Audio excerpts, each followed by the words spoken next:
Hey y'all, it is Nikki. Welcome back to the channel. First of all, I want to thank everybody who stayed tuned last week for the Blood of Kings Legends character reveal. It was a ton of fun finally being able to reveal what characters we've been writing. And if you want to see the awesome graphics that the team put together, definitely check out my Instagram because I think I have all of them on there. But today is not so much a writing vlog as a reading vlog because, as you know, I've been trying really hard to keep momentum going with reading. And I'm happy to say that before January is even done, I almost have 2 books under my belt out of my 12-book goal. So we're cruising. But since it's still winter, I wanted to take advantage of the snow and the beautiful wintry vibes outside to do a wrap-up video for the Winter Souls series that I was reading over the Christmas break. We're going to start off with book 3 in this 4-book series, which is called A Crown as Sharp as Pines. Let's see how the picture came together, shall we? Okay, so right off the top, I would have to say that this book was probably my least favorite in the 4-book series, as much as I enjoyed it because I enjoyed the whole series. It just, I don't know, not as much happened. It was shorter. It felt a little bit more like a transition book just to get us kind of from 2 to 4, but it still had all the ingredients that make the other ones so good. We have Helen Bell as our main character, hence the bells in the picture. I don't know if you can see, but I made like a little wreath, sort of a crown-like thing around the candle because there is a crown made of pine in the story. There weren't a ton of motifs for me to play with in this book just because it was so much shorter, but that almost made the picture easier to make. It just came together really quickly, which was nice. You don't always want it to take like 5 hours. Right off the top, the thing I loved was how the main character handled being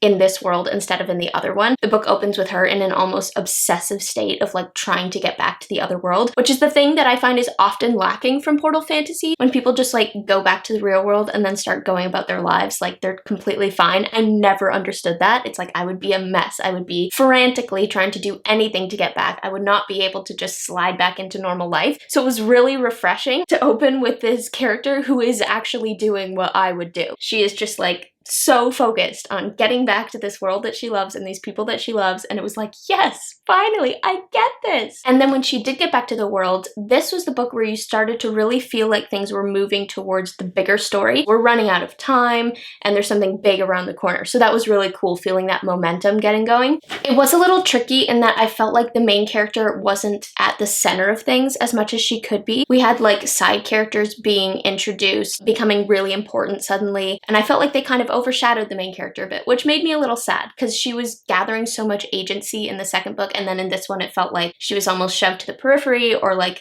made to be more passive because people were making decisions like around her and for her, which I didn't like. Speaking of which, the ending of this book, I need you to read it so that you can understand how hard this hit me. I was so upset. I don't want to spoil it, but a character makes a decision at the end of this book that made me so angry. I had to just rant to everyone in my vicinity. Like, I could not keep it contained. I was so upset. Like, if anyone ever did this to me and made this kind of executive decision for me, I don't know that I could recover from that. So I'll just leave you with that. But as much as it made me mad, it was really smart on the part of the author because I had to read the 4th one in order to find out if it was going to be resolved, how quickly it was going to be resolved. Still angry. It still is a wound. Back to staging though. Lots of pine cones. The fork and spoon were a little motif from the story, which is a lot of fun. I made coffee, and you can't really see it in this video, but initially it was black, and I had to do so many takes adding cream to get this nice little swirl right here. It looks so whimsical. And that is A Crown as Sharp as Pines. I was really pumped with the way that picture turned out, especially with the coffee, and it was worth taking multiple takes and wasting an inordinate amount of cream. Okay, so that was book 3 in the series. Book 4, A Beast as Dark as Night. Let me just consult my notes of all the things I wanted to say. Yes. Okay, so this book did a really great job of raising the stakes. I mentioned that in the last one, you started to feel like things were really ramping up. And in this one, it was like things got real. It was like the last book in the Harry Potter series where the tone suddenly shifts and you just felt that building tension the whole time. So that was like, some things felt maybe a little bit out of character, a little bit out of place. Like, there were some things that happened, especially in the romance storyline, where I was like, I don't know. Like, they got explained, and I could get behind it with my head, but not with my heart. I can't say too much without spoiling it, but there were moments where I felt like, I'm not sure that this character would actually do this in this way. Maybe that is just me. Helen Bell, hence the bells, was, again, a very likable character. This little shepherd's crook thing with the bells.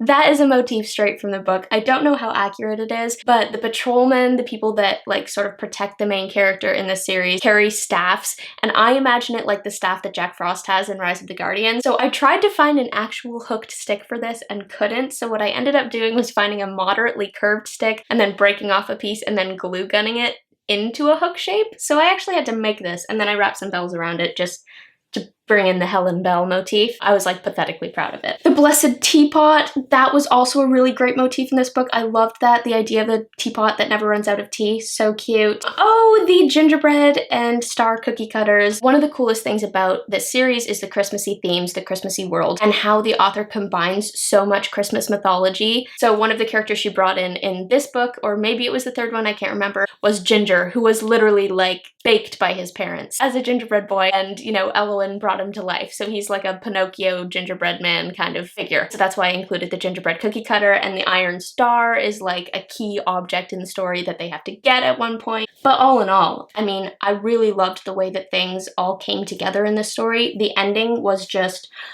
flawless. Like I finished this book and just felt so full. It was like, this is everything that I want from Portal Fantasy always. This made me so happy. I had to go out and tell my family all about it, even though they haven't read the series and they don't care, but I made them listen because I was just so pumped about it. Perfect Portal Fantasy ending. I loved the way that the author wove in like truth themes without being overbearing, and character-wise, some amazing things happened with character in this book. One of the best things about this series, other than the Christmassy, incredibly charming world, is the sheer quantity of characters going on. It's again sort of Harry Potter-ish in that sense, and there were some incredibly touching moments with redemption, with characters who you thought were off the rails coming back to the light.